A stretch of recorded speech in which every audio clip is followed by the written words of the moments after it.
Hi guys, how are you? In this video I want to tell you about Slovenian.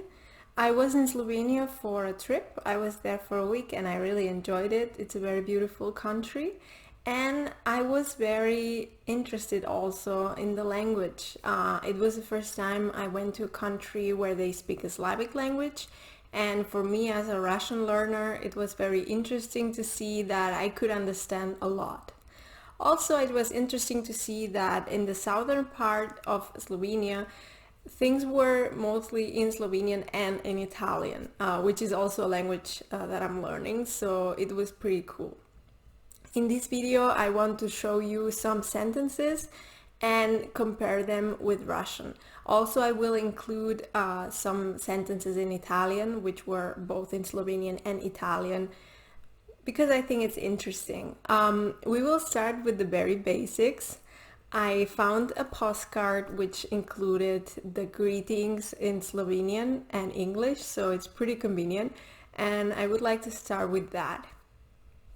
So, of course, I don't know how to pronounce that. I don't know if it's dobre jutra, dobro jutro, but it's very similar to dobre utra in Russian, right?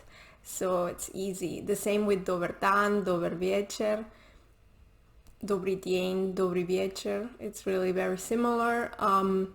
Prosim is different. We would say пожалуйста. And also hvala. I think they said it like that. Hvala. I'm sorry if it's not correct. Which is different, but it's, it's everywhere. So once you've heard it or you've seen it, then you understand it. Then we have how are you? It's kako si, which is different to kak dela, but it's the same. So if you've heard it once or twice, I guess you can learn it pretty fast.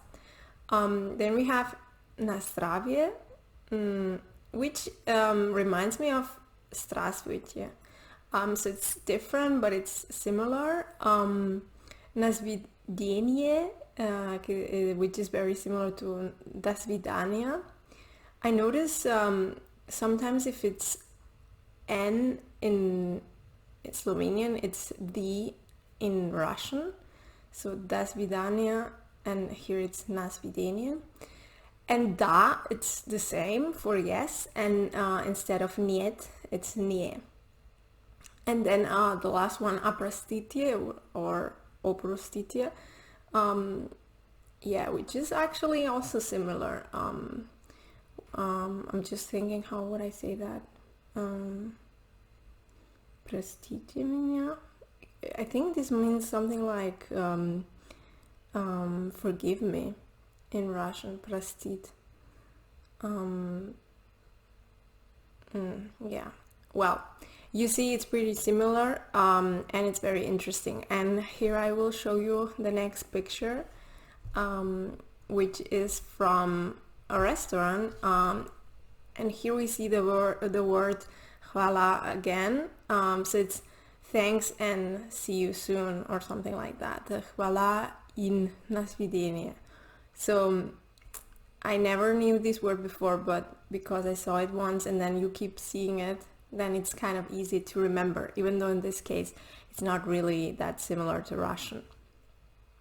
So then, of course, we were visiting lots of restaurants and we also went to supermarkets, so I noticed a lot of similarities regarding to food and drinks. For instance, it's not included here, but piva, beer, it's almost the same. I don't know if they pronounce it pivo or piva, but it's just written a little different.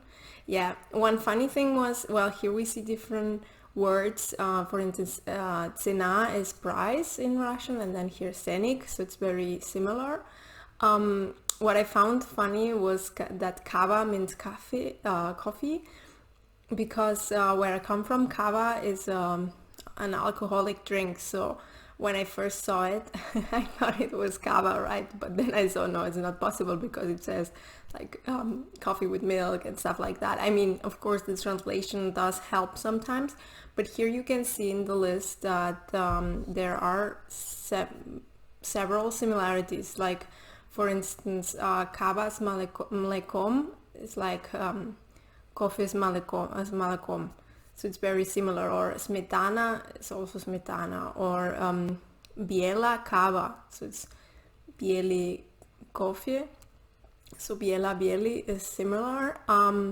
And also bada, also you can see, and yeah, alkoholna. I don't know how to say that in Russian, but it would be something like that, alkoholny.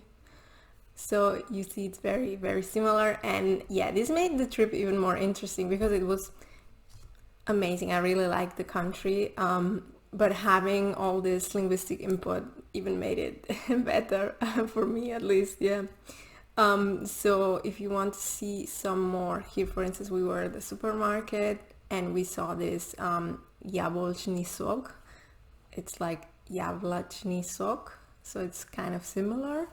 And also, for instance, we were drinking tea, and then I saw this sentence here, čas za čaj, čas za moj cien. So I think it means something like time for tea, time for my zen, or something like that. So I really liked it. I mostly photographed stuff that I could understand because I was really motivated. So it doesn't mean that I understood everything, but there was a lot of stuff that I could understand, and I was really excited about it. And then, for instance, here when we were in the south, as I told you before, there were a lot of signals and in general stuff in both languages. So here you see ribarnica, or I don't know how to pronounce it, and pesceria in Italian. So it's interesting. So for instance, riba in Russian is also fish, so it makes sense. And then here, for instance, ulica, it's like ulica in Russian, and here you see that it's both in both languages. It's even more interesting. Yeah. And the last ones, well, here it was interesting because this sentence wasn't that easy. Badav, but niaku nipitna. So here I understand bada and nipitna, like pit is to drink and nipitna, don't drink. So don't drink the water, but niaku, okay, it could be the fountain, yeah, because batna. But I didn't understand it completely, and then I just read it in Italian, and I could understand everything because it's, yeah, very similar. Even if I don't know the single words, they are very similar to Spanish and Catalan. Yeah. And then, for instance, here a little more difficult sentence. I also found it interesting that the Italian one was a lot longer.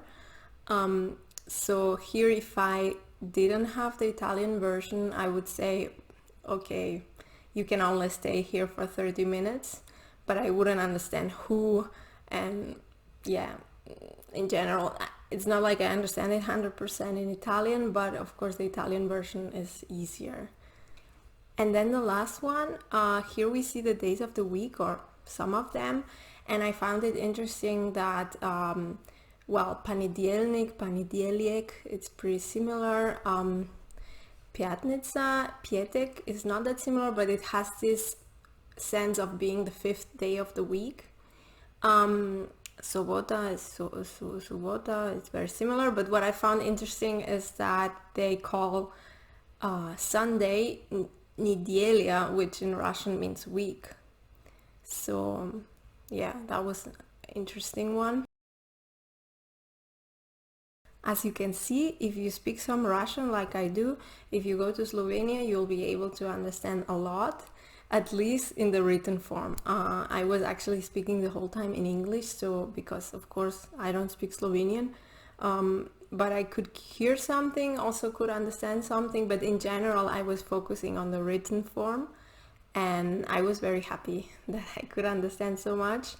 And I'm really now looking forward even more than before to visit Russia, because I've been studying this language for so long, and it would be nice to go there and visit different cities, use the language. Yeah. So I hope you like this video. If you like this kind of videos, or if you would like to learn Catalan, Spanish, or German, you can subscribe to the channel, and if you liked it, leave a thumbs up. Also, you can leave a comment. It really, like, it's something I love to read your comments. So yeah, hope to see you around soon. Bye!